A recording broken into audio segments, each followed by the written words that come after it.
Asinibingelele sinamukele ngaphansi kwe-YouTube channel uSiba lukaZulu. Kwisifundo sethu namhlanje sizobheka omabizwafane. Ake sihambe-ke sibheke ukuthi omabizwafane bayini. Omabizwafane amagama aphinyiswa noma abizwa ngokufana kodwa nezincazelo ezingafani.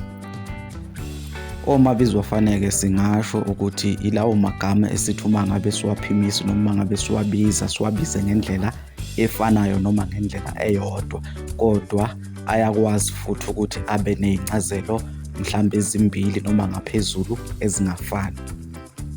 Ngamafuphi-ke singasho ukuthi igama elilodwa elinezincazelo ezingafani.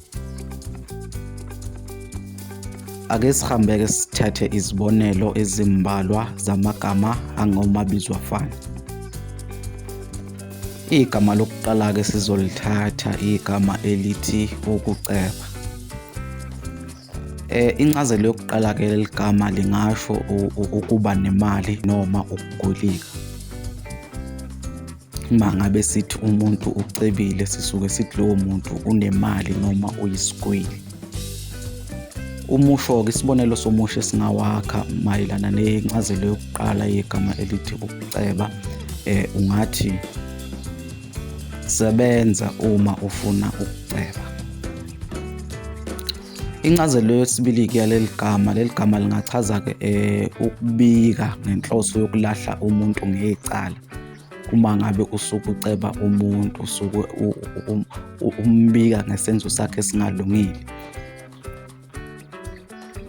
Isibonelo somusho-ke singawakha ngencazelo yesibili, ungathi ngizokuceba kumama ngoba ulaleli. Incazelo yokugcina-ke yegama elithi ukuceba lingachaza ukukhuluphala noma ukunona. Uma ngabe sithi inyama icebile, leyo nyama isuke ikhuluphele noma isuke inonile, isuke inamafutha. Isibonelo somusho-ke singawakha ngencazelo yokugcina, ungathi le nyama ibicebile. Ake sihambe-ke sithathe igama lesibili elingumabizwafane.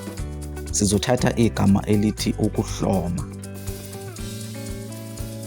Leli gama-ke elithi ukuhloma lingachaza ukuthatha izikhali. Uma ngabe sithi umuntu uhlomile, lowo muntu usuke ephethe izikhali.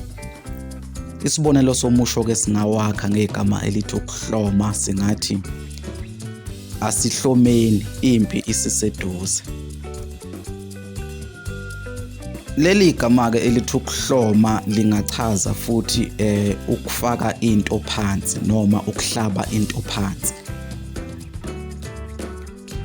Isibonelo-ke somusho singawakha ngencazelo yesibili, singathi uhlome phansi loyo mkhonto.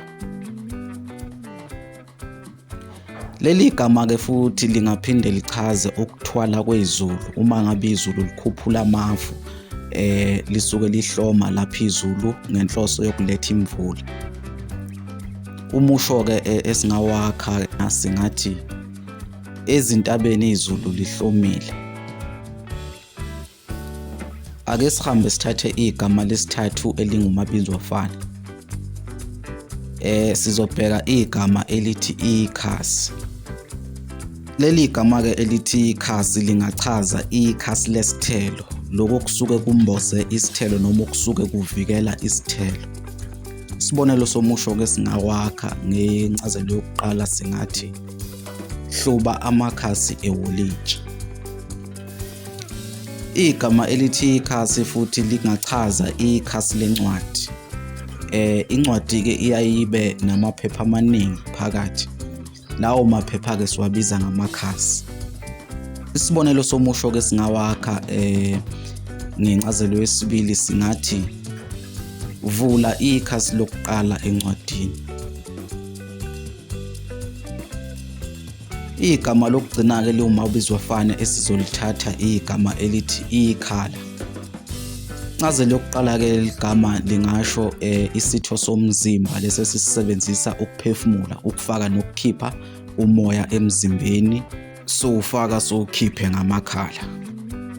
Isibonelo somusho-ke singawakha ngencazelo yokuqala singathi amakhala ami acinene. Leli gama-ke elithi ikhala lingaphinde lichaze iphambili lempi. Uma ngabe kiwa empini, leli butho elisuke lingaphambili siyaye sithi lisekhaleni lempi, lingaphambili kwempi. Isibonelo somusho-ke singawakha ngencazelo yesibili singathi usekhaleni lempi usihlikihleki. Umbukiso wethu namhlanje sizowushiya khona lapha. Asiphinde sikunxenxe ukuthi usubscribe ngaphansi kwe-YouTube channel, ushiye ukuphawula kwakho lapha kuma-comment, uphinde ulike nevidiyo yethu namhlanje. Kuze kube ngokuzayo, siyavalelisa.